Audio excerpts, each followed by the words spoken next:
sumado a la unción de Dios en Ezequiel, lo cual ya es más que suficiente, la capacidad académica de ese profeta como comunicador es algo que no deja de sorprendernos. Insisto, la unción de Dios es lo que le daba el poder. Sin embargo, no debemos hacer a un lado sus méritos como comunicador. En su afán de ser escuchado, ha ocupado hasta el capítulo 16 los estilos más refinados al disertar, yendo desde un simple sermón homilético hasta la construcción de parábolas e incluso la actuación. Esta vez, y para dejarnos más boquiabiertos, decide subir un escalón más en dicho arte y está a punto de proponer un enigma dentro de una parábola para estimular el intelecto de sus oyentes. Debemos entender esto. Enigma es un género literario que ejercita tanto el ingenio del comunicador como del oyente. Estoy diciendo que si yo pudiera hacer eso, que ni en broma sé cómo hacerlo, al tratar de dar una disertación construyendo un enigma, yo tengo que estimular mucho mi intelecto, mi ingenio, y al yo hacerlo y proponérselos, estoy estimulando enormemente vuestro intelecto. Entre las características literarias del enigma se dice, no debe ser obvio, es decir, ese secreto o ese enigma es precisamente el ente estimulador de vuestro intelecto. Debe obligar al oyente a la interpretación, a la explicación. Por supuesto que sin la ayuda del que lo compuso, no hay forma de descifrar un enigma, porque lo que está en el enigma es la creatividad del que lo propone. Los judíos se embriagaban con este estilo literario y no debe sorprendernos. Desde luego su capacitación y su calificación académica los empujaba a eso, y debemos nosotros reparar en esto. Regularmente, cuando hablamos de parábolas o de estilo literario en cuanto a predicación portentosa, nosotros de inmediato pensamos en nuestro Señor Jesucristo al hablar en parábolas. Y bien hacemos, es que en efecto el mejor de todos los oradores, alguna vez imaginado, quien habló de las parábolas con supremacía, fue nuestro Señor Jesús. Pero no debemos hacer a un lado que los profetas del Antiguo Testamento hicieron lo suyo. Por supuesto, no comparado ni a punto de alcanzar a nuestro Señor, pero hicieron lo suyo. Recuerden, entre dos de los ejemplos más sonados, entre muchos, el primero de ellos, la parábola de la viña, propuesta por Isaías. También la parábola del alfarero, propuesta por Jeremías. Estas dos, no digo que son las más conocidas, pero sí muy conocidas. Ezequiel no se queda atrás.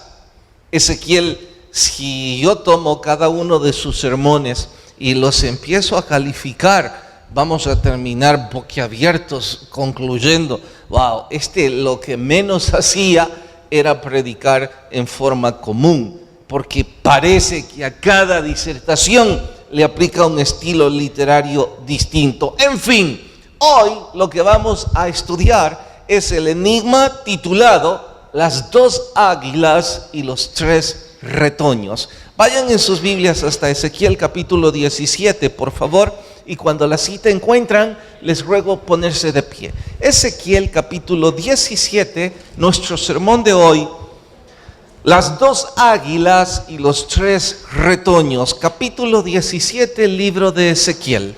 ¿Listas sus Biblias? Vino a mí palabra de Jehová diciendo, hijo de hombre, propón una figura. Algunas otras versiones literalmente dicen propón un enigma. y compón una parábola a la casa de Israel. En este caso, dentro de la parábola está el enigma. No estoy diciendo que los enigmas, literariamente hablando, están siempre dentro de una parábola. Verso 3, dirás, así ha dicho Jehová el Señor. Una gran águila de grandes alas y de largos miembros, llena de plumas de diversos colores, vino al Líbano y tomó el cogollo del cedro. Cogollo en nuestro simple español es renuevo, el brote. Versículo 4. Arrancó el principal de sus cogollos y lo llevó a tierra de mercaderes. Lo puso en una ciudad de comerciantes. Tomó también la simiente de la tierra, esto es el enigma, y la puso en un campo bueno para sembrar, la plantó junto a aguas abundantes, la puso como un sauce, brotó y se hizo una vid de mucho ramaje, de poca altura. Sus ramas de este segundo cogollo miraban al águila, y sus raíces estaban debajo de ella. Así que hizo una vid y arrojó sarmientos y echó mugrones. Había también otra gran águila, esta es una segunda. Grandes alas, muchas plumas, y he aquí el segundo renuevo, que es la vid, juntó. Recuerde que hablaba de que había echado muchas raíces. Cerca de la segunda águila, sus raíces, y extendió a ella sus ramas para ser regada por la segunda águila, por los surcos de su plantío. En un buen campo, junto a muchas aguas, fue plantada, para que hiciese ramas, diese fruto y para que fuese vid robusta. No voy a seguir leyendo por cuestión de tiempo, pero quiero preguntarles hasta aquí. ¿Han entendido lo que hemos leído? ¿No entendieron nada? Bueno, entonces en el enigma están perdidos, porque a esta altura ya deberían haber entendido algo. Pero no se preocupen, ese es mi trabajo ahora, ayudarles a entender. Oremos. Señor, por favor, habla a nuestras vidas y que podamos crecer en el estudio de tu palabra. En Cristo Jesús, amén. Pueden tomar su asiento. Hay cuando menos 3 razones del por qué no están entendiendo nada. La primera es porque nuestro intelecto no está acostumbrado al estilo literario enigmas. Y como no estamos habituados a eso, se nos dificulta la interpretación. La segunda razón, se necesitan algunos datos básicos que el auditorium de Ezequiel conocía a la perfección. Si esos datos básicos estuvieran en ustedes, pues no los resolverían. Sin embargo, su intelecto empezaría a ser estimulado y sí empezarían a hilvanar los distintos detalles que, aunque no resuelvan por completo el enigma, sus mentes van a estar rebosando, tratando de descubrirlo. La tercera razón es que necesitamos cosas que voy a darles ahorita para que ustedes empiecen a interpretar el enigma. Por cierto, yo diría que lo que voy a darles es como si esto es un juego de buscando el tesoro, y que lo que voy a darles es algunas pistas. Bueno, ya antes les había explicado sobre este mapa, pero ahora, perdónenme,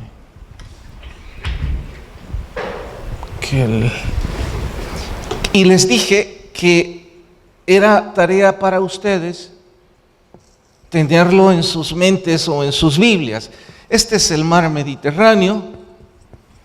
Esto es Israel, que está bañado por el mar Mediterráneo. Aquí tenemos al reino del norte y aquí tenemos al reino del sur. Estoy hablando del Israel dividido. Hacia aquí abajo está África, hacia el sur de Israel, y puntualmente ubiquemos a Egipto. En su oportunidad les dije que esto debía estar en nuestra mente. Y hacia el norte está Babilonia. De ahí que ustedes deben tener muy pendiente que Israel, que así era llamado el reino del norte, Judá el reino del sur, para el momento en que Ezequiel construye este enigma, el reino del norte ya ha sido desolado por Babilonia. Ya ha llevado una cantidad de cautivos para Babilonia y también parte del reino del sur. Entre esos varios cautivos está uno de los reyes de Judá y también Ezequiel y otros grandes como Ezequiel. Ezequiel está en el pueblo bajo cautiverio y ustedes deben tener en su mente Babilonia, Jerusalén y Egipto. Bueno, pero esto no es nuevo, esto ya yo se los había dicho en otra ocasión. Si usted viene por primera vez, pues entonces sí era muy importante. Para los demás, solo era recordarles. Necesitamos una segunda importante pista para descubrir el enigma, y es respecto a un árbol genealógico que se los voy a plantear así. Josías, todos hemos escuchado sobre este buen rey. No solo uno de los grandes reformadores, yo diría prácticamente el último. Este Josías tuvo 3 hijos. Bueno, 3 hijos son importantes en este estudio.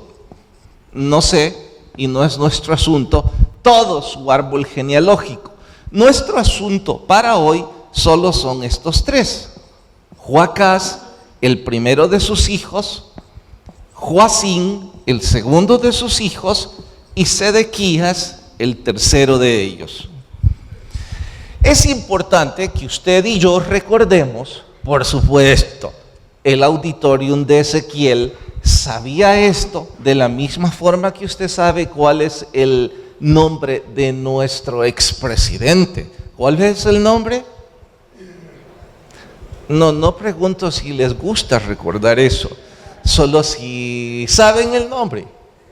Bueno, el de nuestro actual presidente. Nosotros conocemos eso porque es nuestro entorno. Ellos conocían perfectamente lo que yo estoy diciéndoles ahorita. Lo que estoy dando es un marco histórico que les facilite a ustedes descifrar el enigma. En fin, Joacás, si mal no recuerdo, su reino muy corto, pero fue muy mal rey. Entonces, el faraón Necao mató a Joacás. Inmediatamente después de quitarlo del trono de Jerusalén, del reino del sur, porque el reino del norte ya no existía, inmediatamente después llegó al trono Joacín. Pero este Joacín fue otro mal rey y su hijo Joaquín tomó el trono. Esto es el punto más importante. Joaquín gobernó pero muy poco tiempo, meses, porque en ese momento Babilonia, que estaba en el norte, mandó, no diría su segunda o su tercera, diría otra incursión militar, y decidieron capturar a Joaquín. La orden de Nabucodonosor fue: no lo mates, porque Nabucodonosor ya estaba siendo ministrado por Dios a través de los profetas que estaban en cautiverio. Este simultáneamente estaba siendo ministrado por Jeremías, y Jeremías le decía: no te rebeles, al gobierno de Nabucodonosor. Nada va a detener el castigo, más bien obedece. Así es que Joaquín cedió y se sometió al gobierno de Nabucodonosor. Lo que Nabucodonosor hizo fue llevarlo hasta Babilonia y dejar en su lugar un virreinato, algo como una estrategia política en donde dice: mire, no voy a matarlo porque yo no tengo interés en acabar por el momento, dijo Nabucodonosor. ¿Y por qué no quería acabar de una vez con Jerusalén? Porque Dios lo estaba deteniendo. Como yo no tengo interés de hacer eso, voy a dejar siempre a Jerusalén tal cual está.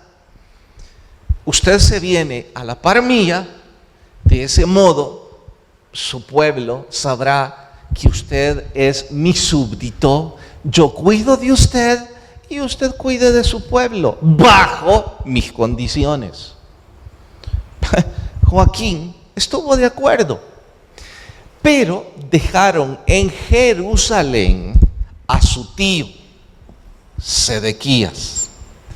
Este no era el rey, este era una especie de virrey.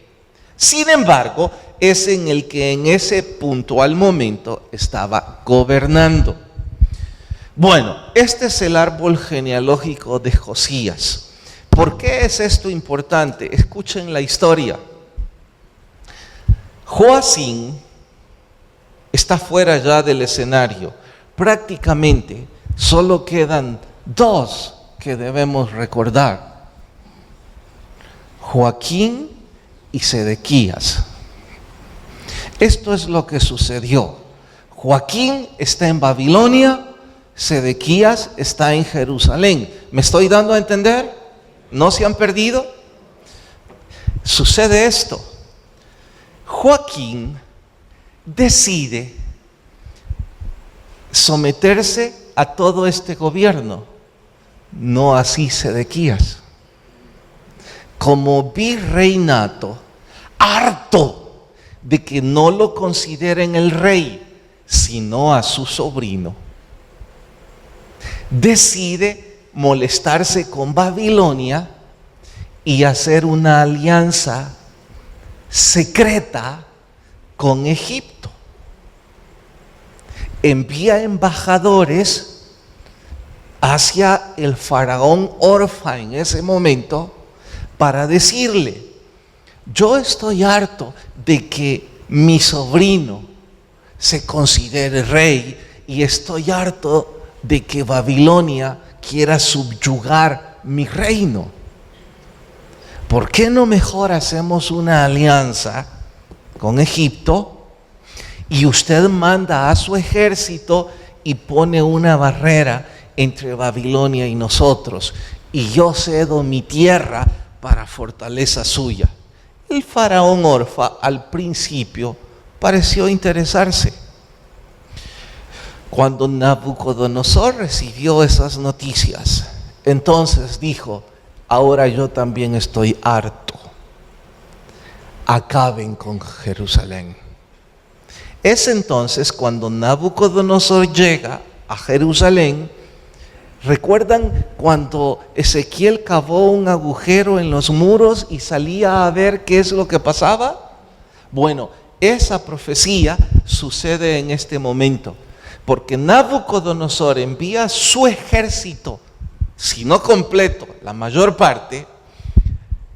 Matan a los hijos de Sedequías para que no haya ningún heredero al trono, y a este le sacan los ojos y lo llevan hasta Babilonia para que muera frente a todo el cautiverio, como un escarmiento de su traición y de su rebelión. Todo esto estaba sucediendo. El pueblo lo sabía muy bien. Para nosotros, incluyendo los nombres, como ya dije antes, es difícil recordarlos, pero no para ellos. Nosotros conocemos muy bien nuestra historia, aunque no con los detalles verdaderos del todo, pero la conocemos. Así estaba todo el pueblo. ¿Me he dado a entender hasta aquí? Ahora que ustedes conocen y yo conocemos todo el escenario, entonces les voy a plantear el enigma. Pero para plantear el enigma necesito que me ayuden 5 hombres aquí al frente. Por favor, pueden venir conmigo 5 y de paso me ayudan a quitar la pizarra. Pero no vayan a correr y se caen en la prisa que traen. Porfa. De veras, vengan 5 hombres. Necesitamos ayuda. Esto solo corrámoslo así, no la bajemos. Juan Carlos, ¿me querés ayudar? Por favor. Pablo, ¿me querés ayudar? ¿Vos me querés ayudar? Gracias, Julito. Los llamé antes a los 5 así voluntariamente. Bueno, lo que ustedes van a hacer es construir el enigma ahora. Y para construir el enigma, yo les voy a dar algunas cosas que representen el enigma. De hecho, veamos, el más fuerte de ustedes, ¿quién es? ¿Quién es el más fuerte? Pablo, ok. Pablo, ponete por favor esto aquí y vení al frente. Vos sos el que está en el Líbano y sos un gran cedro. Luego, el más delgado, Pablo. Vas a ser vos vas a ser la vid, por eso las ramas. Necesito 2 águilas. El que parece más rey de todos.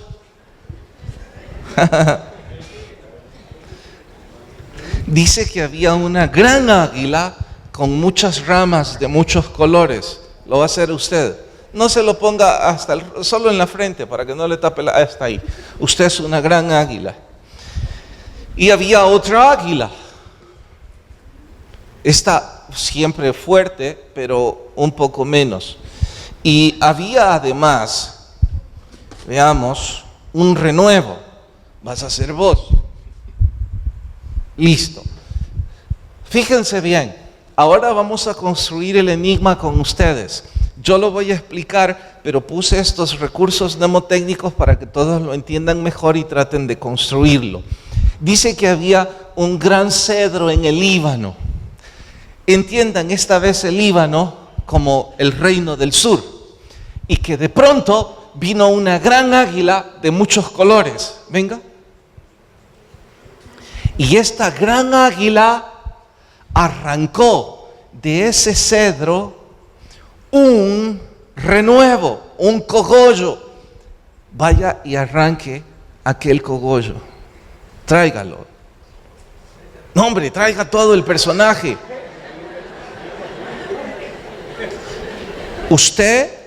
Esto estaba aquí. Entonces usted, siendo una gran águila, lo arranca del cedro y se lo lleva a una ciudad de mercaderes. Llévese al cogollo y lo va a plantar allí en esa tierra de mercaderes y se queda ahí. Luego dice que también tomó un segundo cogollo, venga, que es este, Juan Carlos, aquí, y que lo siembra junto al Líbano, al otro lado. Ahí. Y que usted se queda como una gran águila aquí en medio, extendiendo sus alas a todo lo que está alrededor, casi diciendo, todo esto es mío. Bien, de pronto aparece una segunda águila. Y esta segunda águila, un poco distante, está aquí. Y resulta que el cogollo que quedó en el Líbano empieza a tirar sus ramas por debajo y empieza a extender un paso atrás sus alas para tocar, al águila que está allá. Usted acérquese y empieza a tocar a la segunda águila. dividiéndose de esta águila. Bueno, hasta ahí el enigma en este momento. ¿Alguien quiere interpretarlo?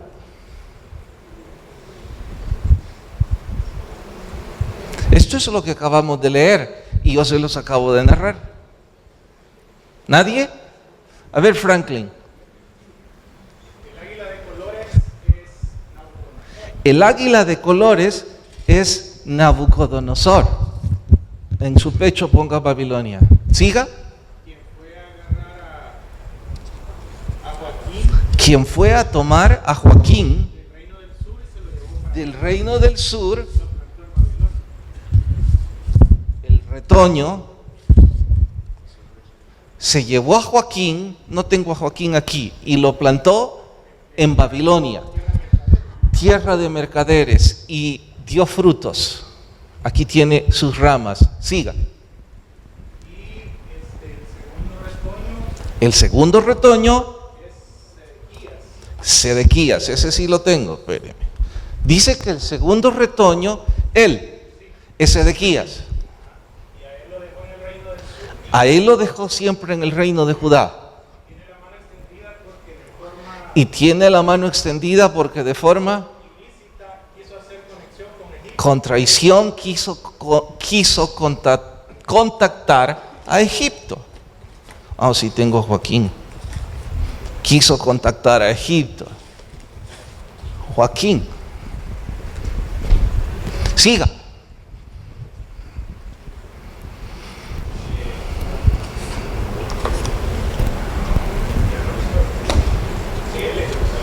Él es Jerusalén. Y se acabó. Este es el enigma. Y sé que ustedes me estarán diciendo, bueno, ya entendimos hasta este momento el asunto, pero todavía no entendemos cuál es la lección principal. Hay 3 lecciones en todo esto. Históricamente, la lección es, ya puede bajar las alas, Juan. La lección histórica, espérenme que estoy sin reloj, histórica para este pueblo es la siguiente: debido a que quisiste romper tu pacto con Babilonia y traicionando tus principios, confiaste en Egipto, te voy a arrancar por completo, dice la profecía, y vas a desaparecer del linaje davídico. De hecho, de Sedequías y su familia desapareció. En cuanto a Joaquín, aun cuando fue un rey malo, tuvo un sucesor, que ya se los digo a propósito hasta el final. En cuanto a Egipto, el rey Ofra, todo este asunto le importaba un comino. Si puede hacerse más grande teniendo a Jerusalén en buena hora, pero cuando esa gran águila de muchos colores empezó a crecer, Egipto también desapareció del espectro. Váyase para atrás. Desapareció del espectro. Luego Nabucodonosor acabó con la ciudad santa y el Líbano también desapareció. Váyase para atrás. ¡Wow! Solo queda Babilonia y Joaquín. Y ustedes deben saber que este es el último del linaje davídico. Eso es grave, porque Dios le prometió a David que habría siempre un rey de sus hijos, de los hijos de sus hijos. Pero el linaje desaparece aquí. Este es el último rey de Judá. La historia no ha vuelto a tener un rey en Israel. Sé que ustedes me preguntarán, oiga pastor, ¿y la dinastía herodiana? ¿Qué pasa con los reyes Herodes? Ellos no eran parte del linaje y los judíos nunca lo consideraron rey. Lo había puesto el imperio de Roma en una especie de títere político.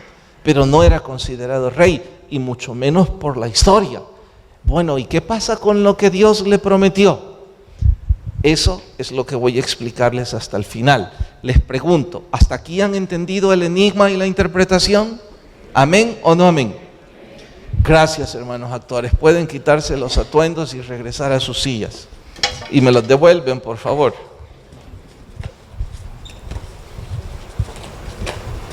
Gracias.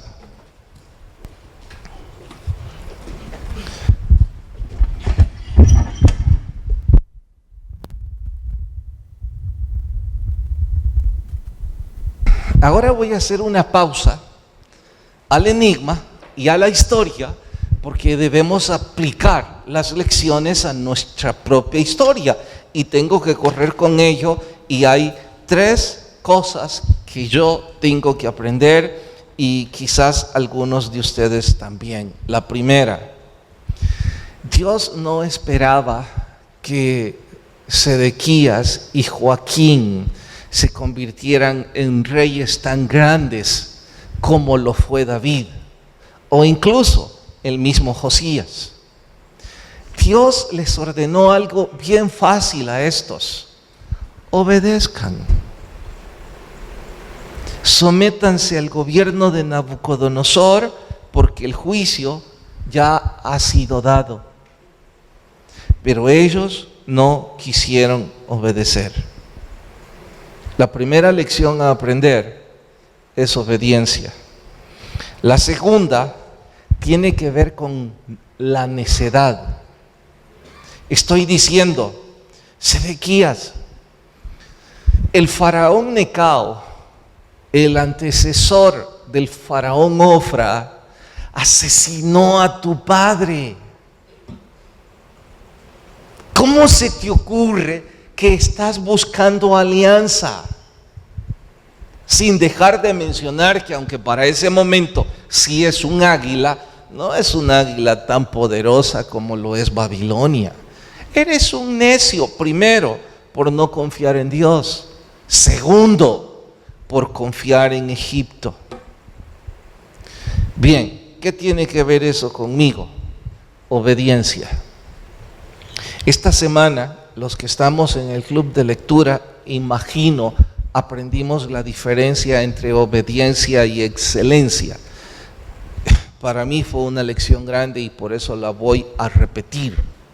Porque el libro nos enseña que nosotros los cristianos regularmente andamos en búsqueda de la excelencia y que Dios no nos ha pedido eso. Y para ilustrar la excelencia, citaré la bebida más tomada en el mundo entero, que de hecho les pregunto a ustedes, ¿cuál es la bebida después del agua que más se consume en el mundo entero?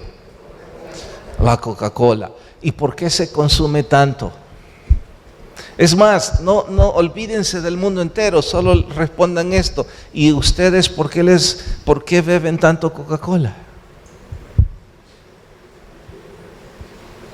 ¿No beben Coca-Cola ustedes? ¡Wow! ¡Qué saludables!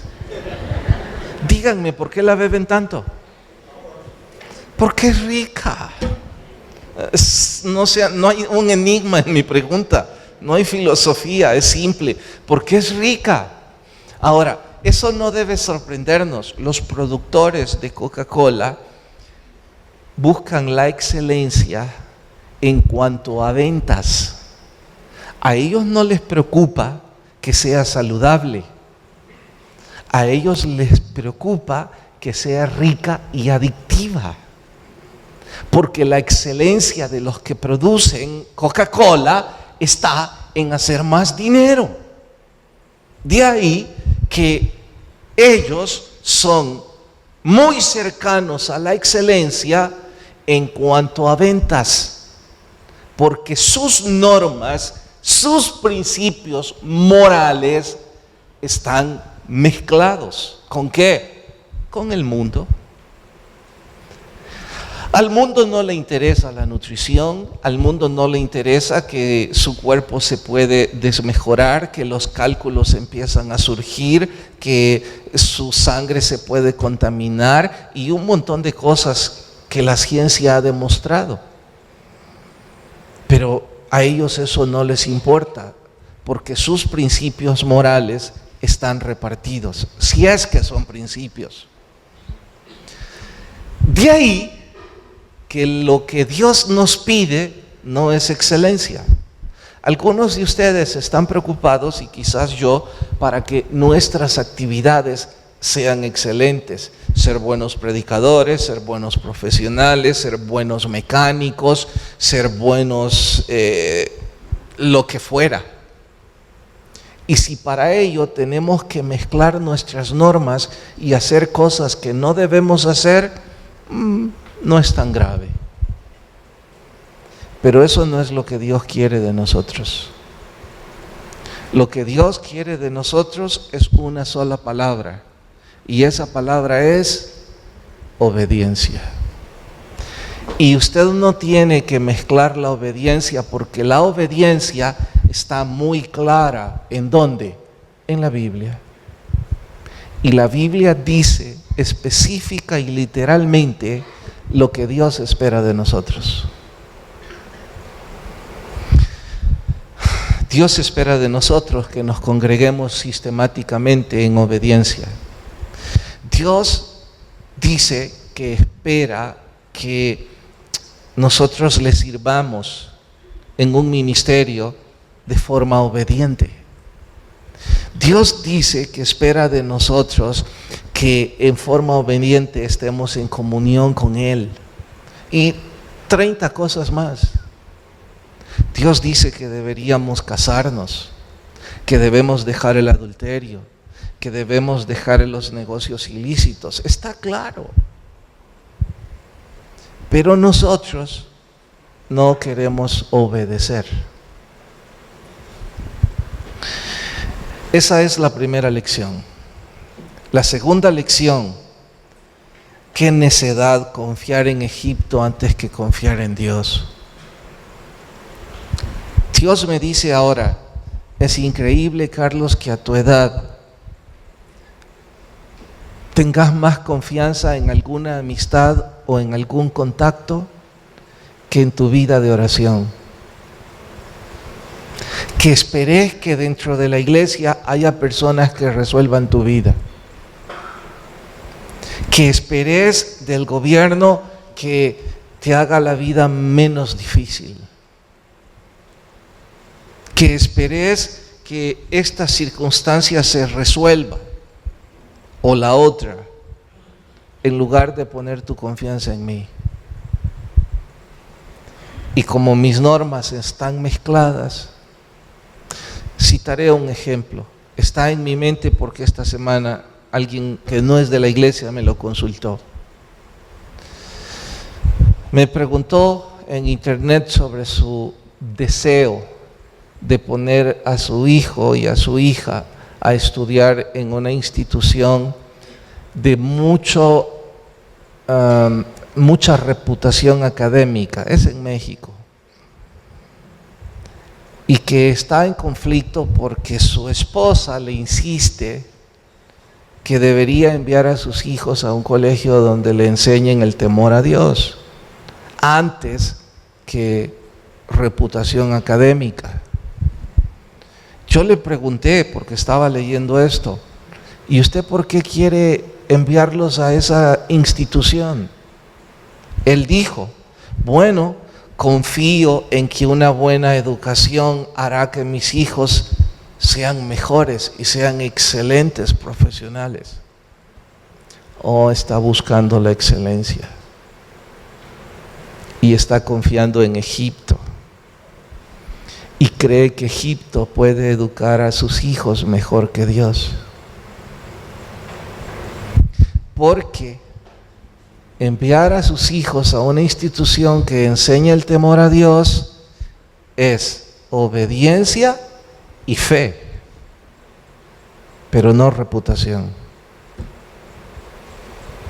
Y aquí Quizás hay padres, poniendo el simple ejemplo, que su deseo es que sus hijos sean grandes profesionales, grandes obreros, grandes empresarios, y algunos hasta lo dicen, que sean lo que yo nunca fui.